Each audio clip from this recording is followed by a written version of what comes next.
Hello, everyone. Welcome to week 3 of Spotlight on What's Next. We are so happy that you can join us today. And we are moving from week 1 and week 2, where we discussed strategic reset, why 2026 requires clarity, not reaction. And in week 2, we focused on intentional alignment, choosing where to place energy, attention, and leadership focus. I'm Dr. Rhonda Farrell, the CEO of Global Innovation Strategies and your success strategist, bringing you week 3 from intention to traction, designing for execution in a high velocity world. Welcome back for those of you who have been with us for week 1 and week 2. And for those whom are new, this series is designed for leaders, entrepreneurs, operators, and change agents who are navigating a world where certainty is no longer the baseline and waiting for it is no longer an option. So over week 1 and week 2, we've laid important groundwork. And today in week 3, we're moving into a phase where many leaders quietly struggle because clarity is not enough. Alignment is not enough. And what separates progress from frustration in 2026 is ultimately execution, and more specifically, execution by design. So let's set the context for today's discussion. Let's start with something many of you may recognize. You know what needs to happen. Your team agrees on the priorities. The strategy makes sense. And yet somehow work stalls, decisions slow down, momentum dissipates. Does that sound familiar to you and your team? Oftentimes, this is not a motivation problem. It's not a talent problem. And most of the time, it's not even a strategy problem. Ultimately, at its core, it is a design problem. In 2026, leaders are operating in an environment defined by AI and automation moving faster than governance, workforce fatigue mixed with skills scarcity, economic pressure exposing inefficiencies, shortened decision cycles driven by real-time risk, and lastly, declining tolerance from customers, employees, and stakeholders for organizations that cannot or will not deliver. The pace has changed, and yet most systems haven't. So the core problem is there is a hard truth that we need to understand.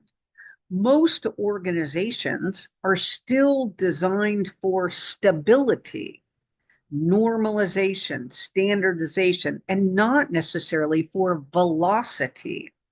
They were built for predictable cycles, clear handoffs, sequential approvals, and linear execution. But in today's environment, that world, in large part, is gone because risks evolve while your decisions are pending approvals. Opportunities expire while those approvals circulate, and teams are overloaded because they're picking up the slack of the systems that can't yet move fast enough. So leaders overcompensate. They add more meetings to keep the pulse on all that's of the activity across the organization. They add dashboard with data that may not most effectively identify their priorities and their progress against those.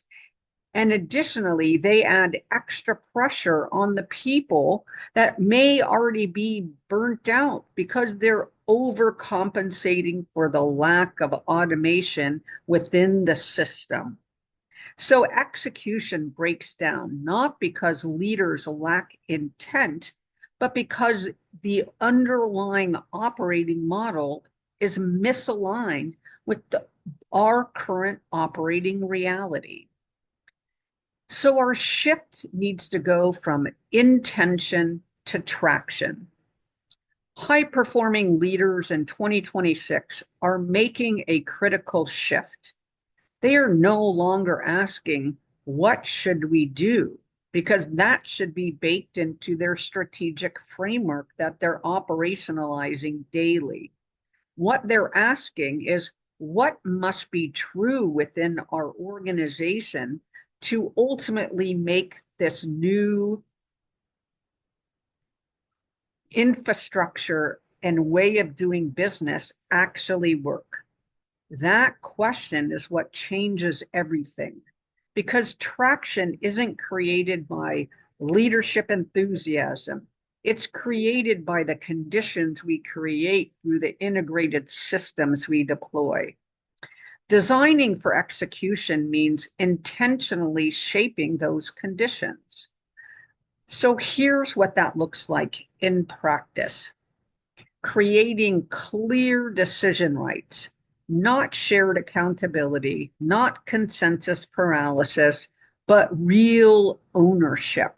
We need to get clear on who owns what's the data behind and the intelligence behind what we're asking, so that we can make the decisions that matter.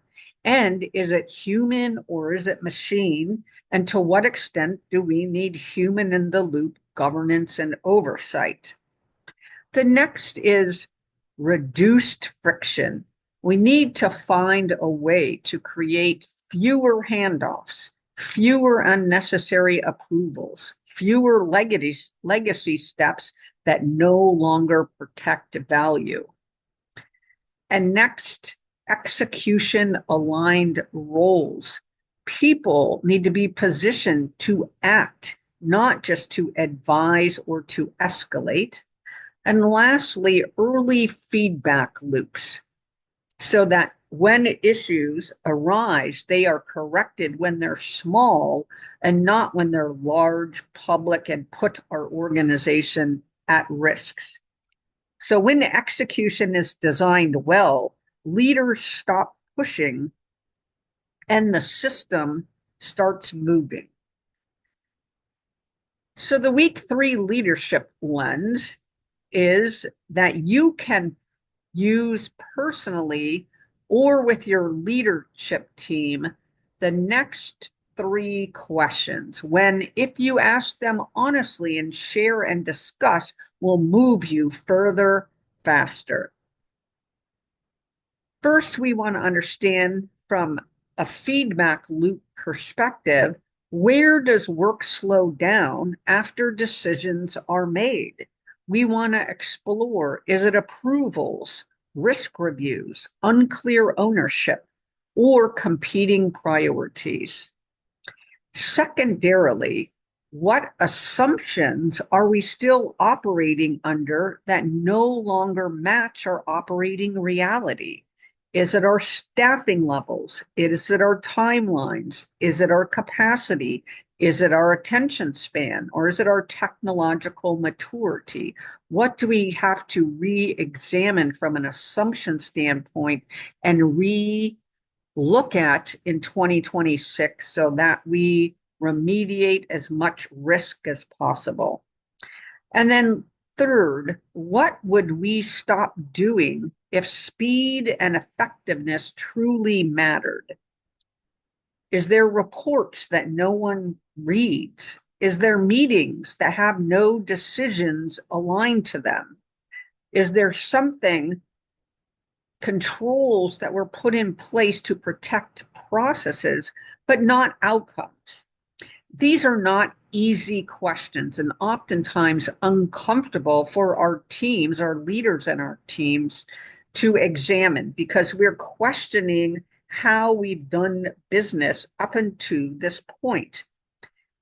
But they are truly the difference between leaders who manage complexity successfully and leaders and organizations who are ultimately consumed by it. So why does this matter so much now. This is why the conversation is urgent, because in 2026, stakeholders don't experience your constraints. They experience the delays that those invalid assumptions in 2026 cause. Employees don't disengage because they don't care. They disengage because their effort doesn't lead to impact against the goals and priorities of the organizations. And customers don't leave because you lack vision. They leave because execution is inconsistent. So execution is no longer just an operational concern. It is a leadership signal and an all hands on deck call to action. Organizations that can move thoughtfully, responsibly, and consistently will outpace those that are simply busy using yesteryear's strategy and outcomes. So as we look ahead in 2026, we're going to be moving from execution that we're talking about this week into resilience, because here's the reality. Conditions are not likely to stabilize in the short run. Certainty is not likely returning anytime soon, and calm is not a prerequisite for performance. So the leaders who will thrive in 2026 are building capacity to perform without those. So before we close today, I will leave you with this reflection. Where are you clear and aligned, but still not seeing movement? And more importantly, does your organization, teams, and people have one single decision choice, one decision, one removal, one clarification that would unlock the most traction for all of you right now? If this episode resonated with you, I encourage you to share it with a colleague or a leadership team. Reflect on the points that were raised on it together.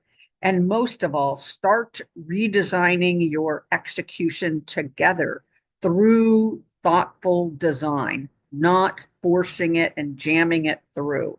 It takes all of you to innovate, ideate, and most of all, build systemic change in your organizations. Thank you for joining me for week 3 of Spotlight on What's Next. Until next time, lead with clarity, design for traction, and build for what's truly next for you and your organization.